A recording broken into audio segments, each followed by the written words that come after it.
Hey, friends, welcome to episode 605 of the My 123 Cents podcast. I am Kevin Huntsberger, joined this week by Chad Smart. And Chad, before we get into this week's topic, which is going to be King of the Ring, past and present, and we're going to talk about some different things going on with the tournament style of wrestling, I wanted to talk about episode 605. And, we both grew up in the Central Time Zone, so it was really 505 for us. But for many, many years, wrestling fans, and I still, when I see the time is 6:05 on a clock, I instantly think back to WCW, or back then it was Jim Crockett Promotions, Saturday night, watching 6:05. I believe there was a time period too where it was on Sunday nights at 6:05. So do you have any memories specific to the JCP era? Were you watching the 6:05 shows back in the day? Course. Yeah. I mean, because like I said, that's why I got into JCP before I got into WWF. Mm-hmm. And yeah, the 605, Andy Griffith would be going off the air, and then you come up with Saturday night. And as we kind of talked about in the recording that we did that hasn't been released yet for my series, Yeah. Question Everything, which will be coming out soon. There were those Saturday nights too where you tune in and they're like, oh, we're showing a Braves game tonight. And you're like, no, you're not showing a Braves game. You're showing, I want to see the Ding Dongs and the Mulkey Brothers. I don't want to see Dale Murphy. Exactly. And that era of JCP and I can even remember, and I don't know if you were watching at that point yet or not, but the whole Black Saturday incident that they've dubbed it. And when for a minute WWF was airing on TBS, which, thinking back now 40 plus years later, it still seems kind of like a fever dream, if you will. But yeah, there was just something about that wrestling, and obviously the style. And when I say style, more of the formatting, I guess, because it was, like you said, the Mulkey Brothers and the Ding Dongs. It was the enhancement talent. But I think back then, those guys were like, I don't want to say the attraction, but they definitely stood out. You remembered that enhancement talent going in there with the Road Warriors or Arn Anderson or Dusty Rhodes or whatever it was. It was such I guess, a simpler time, because back then, obviously, the TV shows were the driving force to get you to go to the house shows, to the arenas, to buy tickets, and put down your hard-earned money or lead up to the pay-per-view. And now it's all, every match is almost a PLE or a pay-per-view caliber. I won't say quality, but caliber match, whether it's WWE or AEW. I think AEW still employs some of the enhancement matches. Oh, yeah. Right? Yeah. Yeah. I was going to say, I figured, all right. Yeah, anytime you see on the lineup for AEW's weekly show, if it's, it'll be like John Moxley versus Swerve Strickland, for example. But then later on, be like FTR in action or so-and-so in action. And if it's in action, it means it's a squash match. Yeah. Yeah. Well, as we kind of transition into this week's topic, 1996, the summer of 96, 30 years ago now, to me is probably, we grew up in the golden era and in the mid 80s. And I think, I'm not going to speak for you, but, and we kind of talk a little bit about it in your episode about fandom and talking about wrestling that's going to be coming out a little bit later on the Positive Cynicism Network, is that's what hooked us. And that's, to me, what is still kind of, I go back to that nostalgic time period and think back fondly, probably with rose-colored glasses. But I think that most fans resonate the most with the era that introduced them to professional wrestling. But 96, really, I think you could say, is the rebirth, because in 90, 91, 92, we're kind of starting to see a decline in wrestling. And then by 93, 94, 95, I think a lot of it was crap, even though we get the introduction of Monday Nitro, and really the Monday Night War starts going in 95, which helps reinvigorate the business. And in 96, we have this guy, Stone Cold Steve Austin, winning the King of the Ring tournament. We're going to talk about that. But Hall and Nash jumped to WCW, the start of the NWO, and next month in July, we'll talk more about the NWO and its impact, and 30 years later, our thoughts on that. But for now, we're going to focus kind of on June of 96. And I think, correct me if I'm wrong, we were both at a house show in June of 96 in St. Louis, where Austin wrestles. Duke the Dumpster Drosy, Yeah, third I match on was the going to say show. it was like almost an enhancement style match, but I think this was the week before King of the Ring that we were at that Yeah. show.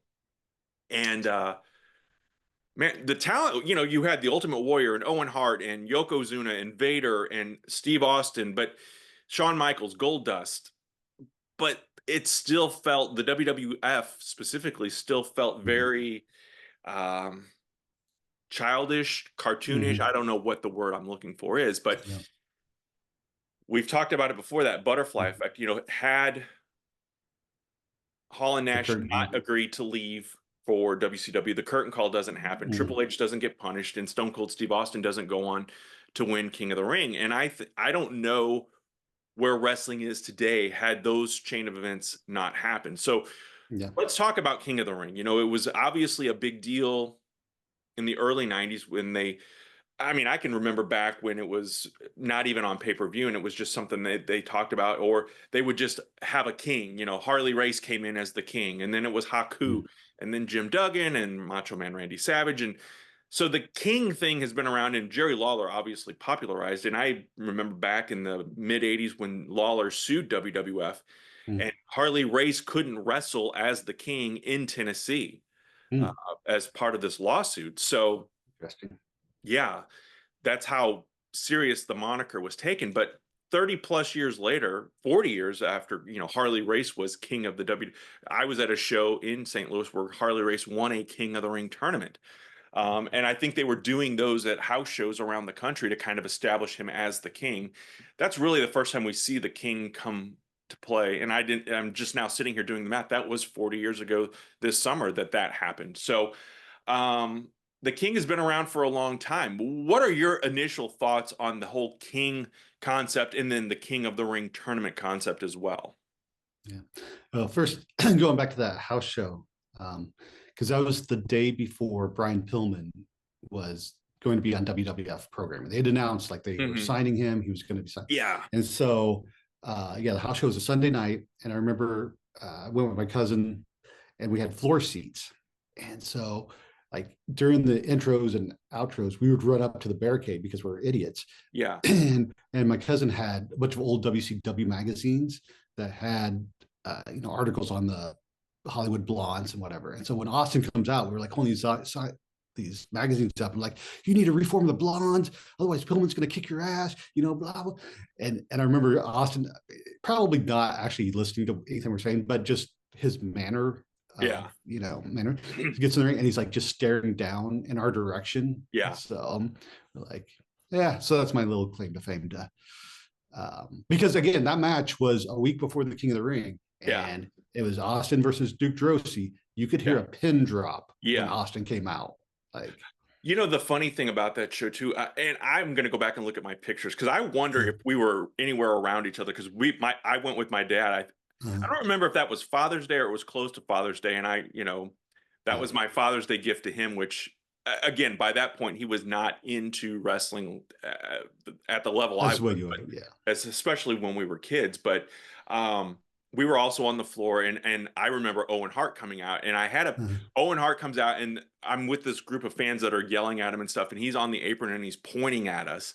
And this is back in the day with the old film cameras, but I'm gonna yeah. have to go back and find those pictures and look and see All if right. I you're have in to look. any I of got them. some here, yeah. Because Yeah. we're on the floor. I mean, we were center of the like uh straight back from the ring, but the Uh-huh. entranceway was off to the side. Yeah. It wasn't, on the and so the entrance was to our left. And Okay. so I've got That's pictures on the railing of where they were coming out. Yeah. I'll have to go back and look too and see. Hmm. And I don't remember what row we were in. We were Yeah. a few rows Um, back. We weren't front row for sure, but yeah. um yeah, it's funny. I mean, that it's hard to believe that was 30 years ago. And, like I said, Austin was I don't want to say an accident, but he was definitely not, as the ringmaster when he comes in, he was not nobody thought on that night in June of 96 that he was going to become Yeah. either 1A or 1B in the all-time box office and appeal of pro wrestling. He's he and Flair are right up there for as my favorites of all time. But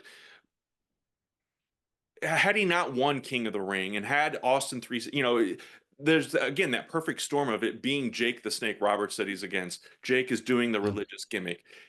So Austin 316 just becomes natural. Had he beaten Mark Marrow in the finals, Yeah. there's no catchphrase that comes out of that, I don't think, right? I agree with you. Yeah, it's the perfect storm of everything happening. And like you said, you change one thing, you change the opponent, you change the curtain call. And, it's if Austin 316 is not born 6 months later, is Austin even in WWF? Right. It's because there's the story, I think it's in Mick Foley's first book when Mark Henry came in and the merchandising people are come over and start talking to Mark, and they're like, we got these ideas, and Austin's like, "What? Yeah, The book is here. holding up. Um, I thought you're going to turn to the page and start reading." Oh no, I wasn't that prepared. But Austin's like, "Hey, what about me?" And they're like, "Yeah, we don't see Yeah. anything." And Bischoff even said, "A guy in black trunks isn't going to get over." Right. And the other interesting part about Austin 316 is to compare it to today's wrestling is that happens, like we are saying, June of 96. Austin doesn't win the championship until March of 98. Right. In today's social media climate, you would have fans being like, Austin's being buried. Why won't they push Austin? Why won't they? Right. Because it takes that time to, um, and I think, the other perfect thing is obviously the match then at WrestleMania 13 against Brett. And Yeah. then Brett leaves and comes back. Or no, Brett comes back in 90. Brett is out in 96. And so comes if back Brett for does, Survivor Series. Yeah. and faces Austin. Yeah. Yeah. So if they don't do that, if I think that helped solidify, because before then, I mean, I think at SummerSlam, Austin's facing Yokozuna on the free for all. That's exactly where I was going to go next with this is, you looked traditionally, rewind 3 years, 93, Bret Hart wins King of the Ring. He goes to SummerSlam and he wrestles Jerry Lawler. I think it's Doink, and then Jerry Lawler fakes an injury, and then he wrestles Jerry later in the show. So he's got a high profile match. 94, it's Owen Hart wins King of the Ring and wrestles Bret Hart for the title in the cage. 95, Mabel wins King of the Ring and wrestles Diesel King of the Ring has for the peaked, championship. Yes. Yeah. And then 96 rolls around and Austin wins. And I think fans sometimes forget there's a Mandela effect that the next night people showed up at Raw with Austin 316 signs, and that wasn't the case. I mean, we're talking 2 months later, he's in the free for all on the TV Guide channel wrestling Yokozuna. He beats him, former champ, and by that time, though, Yoko's on the downslide. But it wasn't like this instantaneous thing. And I think you're 100% right. Had social media been around back then, the internet obviously was in its infancy, but had social media been around, the IWC would have had a field day with that, because 18 months it takes for him to really kind of fulfill that prophecy. But again, I think without the Bret Hart feud and the I Quit match at WrestleMania 13 and all of those things, because I was one of those fans. I'm in my early 20s at this point, and I'm clamoring for Austin to win that title. And I think it was a kind of a shift in pop culture in general too that kind of helped that. We've talked about it before, the Jerry Springer era, and Howard Stern, and you're getting a little more raunchy on TV and in the media, and things are a little more, he's flipping people off. ECW is emerging and rising up. So I think it was a whole pop culture shift that also had to happen for Austin to resonate in the NWO. And again, we're going to talk more about NWO next month as the anniversary of the official launch of the NWO gets underway. But did Austin, so if that's not the King of the Ring tournament, if that's just a pay-per-view and he beats Jake and utters, again, I don't know that he has the opportunity to even speak. So in that case, I think that the King of the Ring was necessary. But again, Austin becomes King of the Ring, and for the first time in the tournament's history, doesn't put on the crown, doesn't carry the scepter, doesn't, because we had King Mabel, we had the King of Hearts, Owen Hart. Austin kind of breaks that trend, and then it kind of goes off the rails. I think and we're going to eventually get to the naming of King of the Ring here in a minute, but Austin doesn't become that traditional king. Does that help or hurt the Austin character, because I think had he carried the scepter and wore the crown, it would have almost, even though I think Macho Man, Macho King is my favorite incarnation of the King. He brought a level of coolness to it. I don't know that Yeah. Austin in his attitude and the way they were building him would have worked as a traditional king. No, I agree. I think it would have been more gimmicky Hmm. than than anything. And I especially coming after King Mabel, Yeah. which um I mean I'm sure Bruce Pritchard has explained why that was the best decision to go with King Mabel on one of his shows. Um, Yeah, I'm not sure. If he um, has, I have blocked it out. So, yeah, but yeah, and so going back to the fact that Triple H was supposed to win hmm, King of the Ring, and then it's interesting that they then had him win in '97, yeah, and like instead of moving forward, like just going back to what they had planned, but um, so was '96 kind of a just a well, we have the tournament, we have to have somebody. Okay, Austin go win, and then forget about it basically until right. the next year because Yeah, they because I hadn't. don't think they reference him, like we said, as king at any point after that night in June. Yeah. So yeah, I don't remember, but I mean, they may and they may do it in passing, just as Right, oh yeah, right. he did win, but yeah, he's not King Austin, he's not King anything, Stone Cold. but um, yeah, it's just again, it's one of those things that I wish I had the powers of Doctor Strange to be able to go back into all the different multiverses to see what happens if Austin doesn't win King of the Ring or if he wins against someone else. Right, yeah, because who do you strap that rocket ship to? Because I was in Austin. I remember reading first about Steve Austin when he was in Mm, USWA and feuding with Chris Adams. yeah. Stunning Steve, and then he comes to WCW, wins the TV title almost out of the gate. He was a character that I watched, but wasn't someone that I thought he's going to be the one everyone's talking about 5 years from now, Yeah. and then 30 years from now. And so again, it's an interesting evolution. You never know. I mean, modern day equivalents. I don't want to say equivalency, but Danhausen. I knew who he was in AEW, saw Mhm. some of his stuff, but never thought, even at Elimination Chamber when he debuted and came out of the Mhm. coffin or the box or whatever it was that he came out of. Who would have thought 3 months later he'd be the top or one of the top merch sellers in WWE? And it's just a very, you never really truly know. And with Austin, I think, do you think, I mean, I think part of it was, what are we going to do? I don't necessarily think that Vince McMahon and company were listening to the fans per se, because I don't know that the Mhm. fans were necessarily clamoring for Steve Austin to be king. Because, like you said, at that house show in a week earlier, you could hear a Mhm. pin drop when he came out. So there wasn't, you could see, and I think parting with Ted DiBiase helped because Ted DiBiase left for WCW in that time period as Mhm. well. So I think all of those factors kind of ultimately lead to him being that working man, that red or blue collar, resonating with the everyday man. Yeah, and I think he had feuded with Savio Vega for I don't know how long Uh-huh. prior to King of the Ring, which I don't think helped. And I think it helps. And this is another argument for wrestling fan is after the King of the Ring, when before Bret Hart came back, Uh-huh. Austin would be come out and sit on commentary and just trash talk Bret. Yeah. And I remember, oh, you put an S in front of Hitman. That's what I think of Bret Hart. You Yeah. know, um, I don't think those were scripted lines. I Right. think that was Austin being Austin, and that again, when you have something that is authentic, I think it resonates more with the fans than when you give somebody a suffering succotash promo to go out and read Yeah. when you're trying to force a character onto them.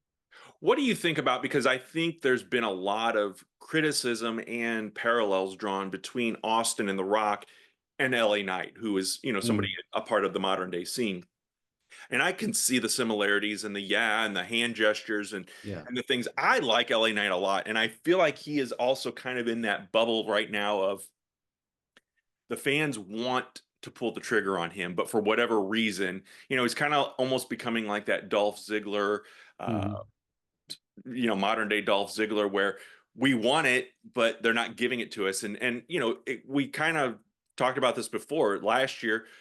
Fans were bitching about, we want something different. We wanted, the Royal Rumble is predictable, and then Jey Uso wins, and then he wins the championship, and then the fans kind of crap all over it. And I know you're not a big heater or into the Jey Uso thing, and now we see him again in the finals. And again, we're going to get to modern day here in a few minutes as well. But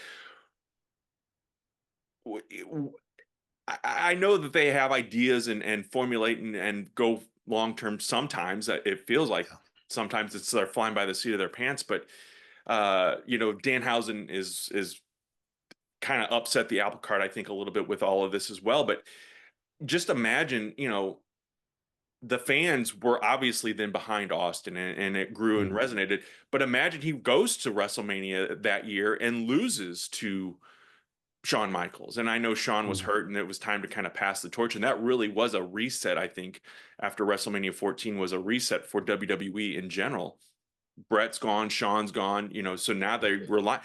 WWE still has such a deep talent pool of even the top level talent that I've kind of, I don't want to say I've given up hope on LA Knight. I still am a fan of his. I've given up hope Yeah. on WWE doing anything with him. Yeah. My confidence has faded in WWE's ability to do what I want to see them do with him. And they have a different plan, obviously. So, I, as a fan, though, I'd say LA Knight is probably of the modern era of wrestling is probably in my top 3 or 4 favorites of current modern day talent. But Mm. you know, imagine that mindset back in 96 and we don't get the Austin push that we all ultimately got and wanted, you know, they their hand was kind of forced because they didn't have the main event talent still there. And we've talked about that before too, as planning for the future. And we saw it in the 80s with Hogan and Warrior and Savage. And then, we got Rock and Austin, but then they didn't really have that stable footing until Cena rolls around. And we're kind of back into that because all of your top guys now, exception being Obafemi, are either in or pushing 40. So I don't know what point I'm trying to make here, but help me out Yeah. here and throw me a lifeline, I guess. Yeah, I felt like I like the Charlie Day meme of like trying to connect them, or Kara Sedgwick and all the numbers flying by. I think it's Kara Sedgwick. For LA Knight, I liked Eli Drake, which Uh-huh. was his TNA and NWA name, and for me, there's something because it's the same character essentially. It's the same Eli Drake, LA Knight Hmm. cadence, yeah, Yeah. but there's just something about the WWE presentation that isn't clicking for me. And Hmm. I don't know if it's just simply the delay in doing anything with him that is maybe like, okay, I'm over it, or if there's just I don't know what it is, but I'm with you that it just doesn't seem like WWE wants to pull the trigger on it. And I don't know if it's age related, although as you said, most of their stars are over 40. Yeah. Um, if it's something behind the scenes that someone, or if it's just that they have like, oh no, we're going with Gunther, we're going with Jay, we're possibly going with Oba. He just kind of got lost in the shuffle of this thing where, and I think it goes back to, as we've talked about growing up, that golden era, you had 4 years of Hulk Hogan. You Right. had, a year of Savage. You had, and then it wasn't until Austin came around and The Rock, and then you had like, 30-day title reigns or 24 Right. hour title reign, and seemingly every top guy got to be champion at some point. Hmm. And so I think, but I mean, even I'm trying to think, has LA Knight even been like US champ He or IC was. Yeah, champ? he He beat was. Logan Okay. Paul at I think SummerSlam, and then he Okay. lost it to Jacob Fatu at WrestleMania. Okay. So Wow. he was US champ, and I LA Knight.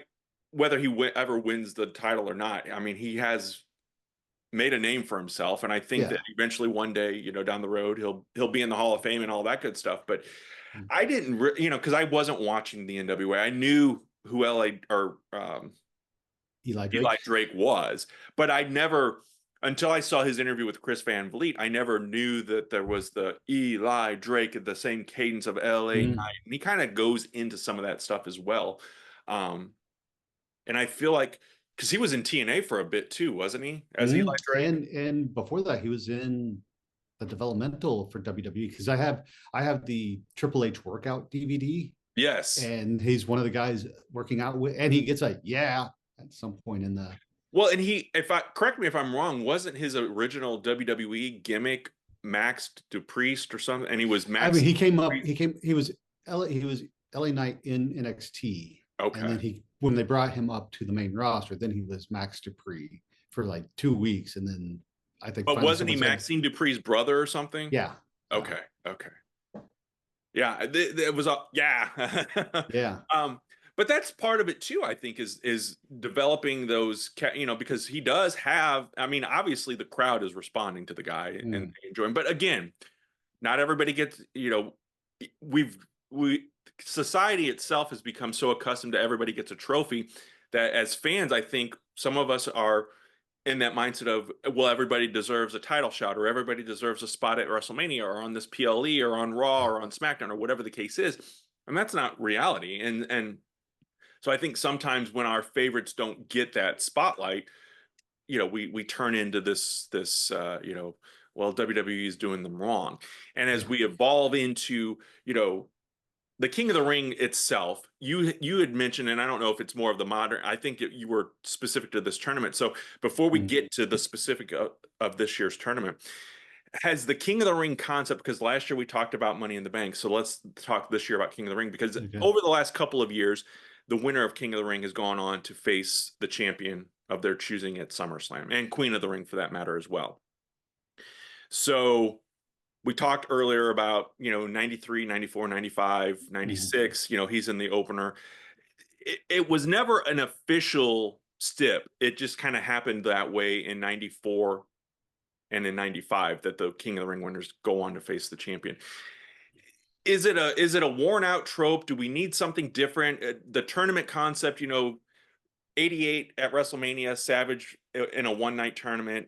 98, The Rock, you were there for that, in a one night tournament wins. mm, To me, those are memorable and exciting and fun tournaments. The original King of the Ring in 93, it was a one night tournament.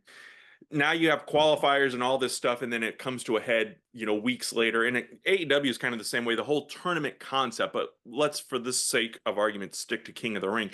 Does yeah, it need a new name, a new look? Do they honor, we have the Andre the Giant Memorial Battle Royal. So do you honor someone who has passed away or is no longer wrestling, with how AEW has done the Owen Cup? Uh, does it need a fresh coat of paint? Or does it just need to go away? What are your thoughts on the whole, yeah. or does it stay the same? Yeah, well, first of all, I was very disappointed today when I was pulling out what shirt I was going to wear for this episode, because I have a King Owen Hart Hmm. shirt. I cannot find it. So this was the closest I could come to a King of the Back Ring. up because I can't see it. It's What is it? Copeland. It's rated Oh, R. okay. Okay. It's Edge. Um, but I I'm not a fan of the way they do the King of the Ring now. I would prefer a one night tournament, because I think that's more impressive if Yes. you go through. Um, and I know that would require them to have maybe more than 3 matches on a PLE, but I also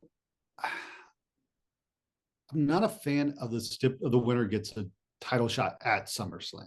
You Mm. know, if you want to give him a title shot on Raw, SmackDown, or a lesser a B grade pay per view PLE, sure. But I think with the stipulation of the Royal Rumble winner gets the title shot, or the Elimination Chamber gets the title shot at Mania, like I just feel like there needs to be a better way to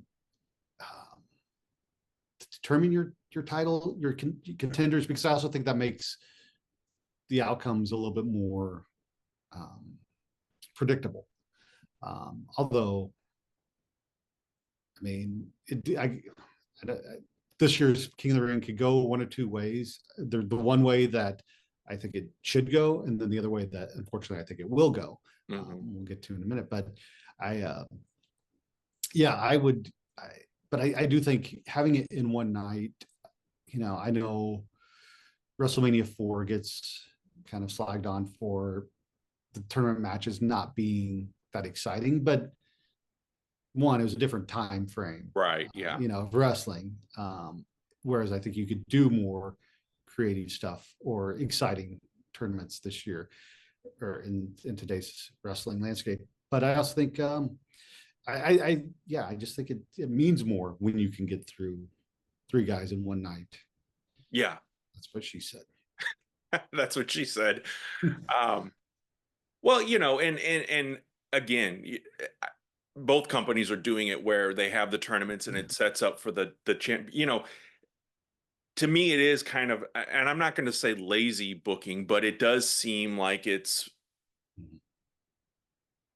I guess it helps in the case if you like, to me, Will Ospreay is a natural contender for the title. He doesn't Yeah. or shouldn't have to win a tournament to face the champion, in this case MJF at Wembley. Mhm. Obafemi, the way they've treated him, he doesn't, because right now, and I went back and looked at the past King of the Ring winners, and like it's Cody Rhodes won it last year, the year before last, Yeah. last year I guess, to face John Cena.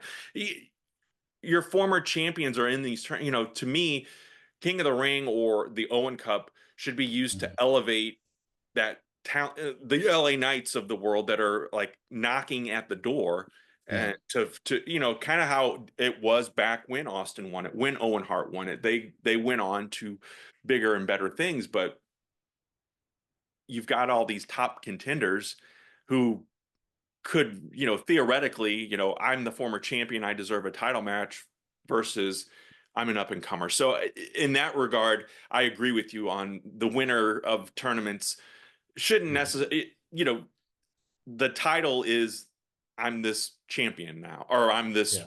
I'm the Owen Cup champion, or I'm the not champion, but you know what I'm saying, Mhm. or I'm the Yeah. King of the Ring, or whatever they changed the name to. So I'm with you on that regard as well.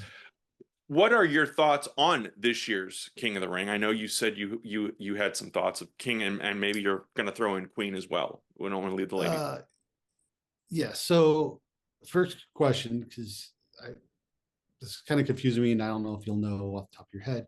Mm-hmm. Do the winners get to choose who they face, or I believe the winners get because to choose. I remember last year they had talked about, the winner gets, and I'll be honest, we were in Montana, we were on vacation last week. They were overseas, being WWE, and so the shows came on earlier in the day, and when I came home I just didn't make the effort to watch. So I haven't watched Raw in probably 3 weeks, and SmackDown, I don't have cable, so no one cares. I haven't kept up with the weekly shows, again, all coming through social media. But it's my understanding that the winner gets to choose, but I don't know if, like Obafemi is a Raw guy, Yeah. but I think Jey Uso is also a Raw guy. So do they Yeah. automatically get the Raw champion, which is Roman Reigns? Yeah, I don't know, because that's the I'm thing not with sure. Liv Morgan being in the finals, and she's the women's champion, the Raw champion, and they're not talking about like, oh, if she wins, then she's going to face whoever the champion is on Rhea Ripley. It's like, oh, she's the champion, and then she's just going to not have to I wrestle. wish they would clarify that more, but I also wish that because I did respond to somebody on social media the other night, and I don't typically do this, but people are bitching about Liv Morgan being in the tournament, and I'm like, okay, 6 years ago, Brock Lesnar was the champion and was in the Royal Rumble, insisted on being number one, and Yeah. tore through everybody. It wasn't impossible to think that he could have won that night, and we've talked about that, kind of having that champion in the mix as well. And then what are we going to do with this? Make it a scenario, and I'll be curious to Yeah. see, what they do. But I don't think they've done a good job of it. With Brock being in Rumble, I felt like they did a better job of laying that out than they have, because people are like, "Oh, this is Yeah. a mistake." They've got, but I think there's a plan there. They just haven't executed it in terms of Well, explaining it. yeah, and then from what I've seen too is because it's Io Sky versus Liv.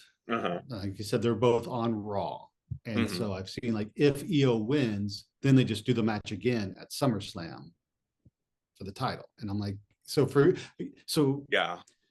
either way, the way it's being presented, that match doesn't seem interesting Right. I agree. because if you're just going to give me a rematch the next month, Yes. wow, then I shouldn't. Why am I getting excited about this match if I'm Yeah. going to see it? And if Liv wins, I think there's a story that can be told there, Hmm. but we'll see how they go. Now, um, obviously, what I'm about to say is not going to happen based on this the way things are going this year. But my question for you that I was going to ask last week, and I wanted to wait until we saw how match played out. And again, this could be nothing if you have to stick to your brand's champion if you win. But Hmm. what is the name of Cody Rhodes' theme song? Oh, I'm putting you on the spot. I know, and I can see it, but I can't. I don't remember what it is. It's called Kingdom. Kingdom. Yeah, split that into 2 words. Kingdom. Oh, I love What it. what's the Spanish word for king? Ray. So we could have Rey Dom Mysterio, and that's something. I mean, obviously, hopefully, Dom will be around for Yeah. many years that they could do, and maybe you set that up after when Rey Mysterio wants to Yeah. retire, and then you can have the battle of the Rays to see who the real Rey Mysterio is. But I'm like, it is right there for you. Yeah. How are you not Right. into Well, that? and not to say that WWE doesn't know what they're doing, but Right. I would venture to bet if you polled an audience of fans, 90+% of them would think that Rey Mysterio's name is Is Rey Rey. Mysterio. Yeah. And then that it's not King Mysterio, which I'm for Yeah. many years I kind of fell into that same boat. So Yeah. um that's interesting. That I didn't even think of it that way. And I actually thought they were going to go with Dom, and I have thought he would at some least kind of be fluke win over Oba. Oba. Yeah. And that's where, so right now we have Oba versus Jay, Hmm. which will come up and be the final. I'm totally expecting Brock Lesnar to get involved. Yeah. And because if they're going to do Lesnar versus Oba at SummerSlam, I like the idea that I saw someone, I'm going to guess sarcastically made, is that Gunther wins the title from Cody, Jay wins the King of the Ring, and then you run Oh it back, God, that awesome WrestleMania 41 match. that is a real But scenario or a yeah, real possibility. But if Jay has to go battle the Raw champion, then you have Jay versus Roman, and then we get more bloodline drama. So But because that's that's a not, SummerSlam rematch from a few years ago too. We got yeah, Jay and Roman. yeah, and it's also, can we kill the bloodline? Because this has gone on longer than the NWO. This has gone on longer than, I can't think of anything else that's really bad that's gone on really long. Um, but yeah, I did, the fact that Jay Uso was in that final. Again, I'm sure WWE has a story they're trying to tell. I just, it's Yeah. not for me. Well, they But keep pairing, it's kind of the fail-safe, because we've talked about yeah. tag team wrestling before. And obviously the Usos, one of the most prolific, I think they are the record holders for the longest reign. Um, Mhm. they kind of have gone back and forth with them as a team this year, even, reuniting them. And now Jay is in the finals of a singles tournament to face the singles champion. And what other tag teams besides this, again, I haven't watched in the last few weeks, so I don't even know. I know Logan Paul is hurt. And I think they've done the Freebird rule with the belts. I think it's Mhm. still in the Vision faction, right? Yeah. Yeah. Yeah. So, man, That's interesting, and I think you're right. Again, it's kind of like Obafemi doesn't need it. Mhm. It would definitely be a twist because I think everybody is kind of in the same boat that you're in, is predicting that it's going to be Oba and Brock at SummerSlam if Brock Mhm. is in fact really retiring, and that's again, that's all speculation just based on what John Cena said in an interview last year that Yeah. Brock was going to retire in Minnesota, and everybody has jumped to that conclusion. I don't think he ever officially said he's retiring at SummerSlam or anything like that, but Well, he retired at WrestleMania. well, I yeah, mean, why is he back? But yeah, and then I've seen speculation, that Oba wins and faces Lesnar on night one, and then challenges for the championship on night two. But that's right. SummerSlam is 2 nights this year, isn't it? oh yeah, Jeez, yep. that's a whole nother topic, I guess. But uh, so in general, though, is King of the Ring the name, the tournament? I don't think they would ever change the tournament, but does it need a refreshing? We just read earlier this week the founder of the King of the Ring concept, I guess, recently passed away. He was in Mm. his 90s. And no disrespect, I don't remember his name or what his role was in WWE, but like I said, those tournaments have been around since we were kids. And they took a hiatus for a while and came back, and does it need rebranding? Does it need something different, or do they just keep kind of going par of the course, and you can make little crowns and Mhm. sell merchandise in that regard? Yeah, I would say probably something like Austin's win is better, where it's just a one night thing. Yeah, You get the accolade of being King of the Ring, but unless you have a character like Macho King, like King Booker, like King Woods, that can really play into the gimmick, I don't think we need a king yeah. running around each And week. does the gimmick have to be a heel? I mean, I remember, in the early days, Lawler was a heel, and then he became a face, and And then he he is. became a heel, and then he became a Yeah, I face, and mean, then a heel. but if Yeah, you look at his time in Memphis, I mean, it was primarily as a face and as the king. And yeah, then over the years with WWE, it seemed like the King of the Ring, with the exception of Bret Hart winning that first year, but then Hacksaw Duggan was King Duggan. But hmm, besides that, there are long stretches where it is a heel king, and yeah. I think that arrogance, Regal and Booker T, like you said, and Macho King, those guys are all, to me, more memorable kings than, say, Cody Rhodes winning it last year. I mean, had I not seen a graphic before we recorded this podcast, I would not have Yeah, been able to tell you who yeah. won last year's King of the Forgot Ring. about that. So, um, I feel like it's almost one of those tropes that has run its course, and I wouldn't be opposed to it being, uh, you know, I don't want to say the Bret Hart Cup because it's a ripoff of the Owen Cup, but something Yeah, along those lines where it honors either a previous king, the Macho King, or the Jerry Lawler Cup, or whatever you want to call it. I don't know. I I don't necessarily say change for the sake of change, but I also think that the whole King of the Ring concept has become a shell of its former self, I guess. mhm. And I wouldn't Yeah, put all these top contenders in it, but that's just and me. I think it's also because of the way television is now, where we have the big matches every week, and you Mhm. have the per view every month. Um, it's again, unless you have a really good story to tell with the tournament, it comes across as just another week, another Yeah. show. Yeah. So Yeah, there's no specialness. Well, friends, we yeah, want to hear your thoughts on King of the Ring as a concept and this year's tournament. And of course, let's go back 30 years. Do you remember Austin 316's birth and whatnot? And we're going to be talking again about the NWO in the next couple of weeks as well as we get into July. So, Chad, I want you to do a little homework and think about, because the NWO never technically got closure. You're talking about the bloodline earlier and ending it. So yeah, think about how we would have put a bow on the NWO if we had the opportunity to do that.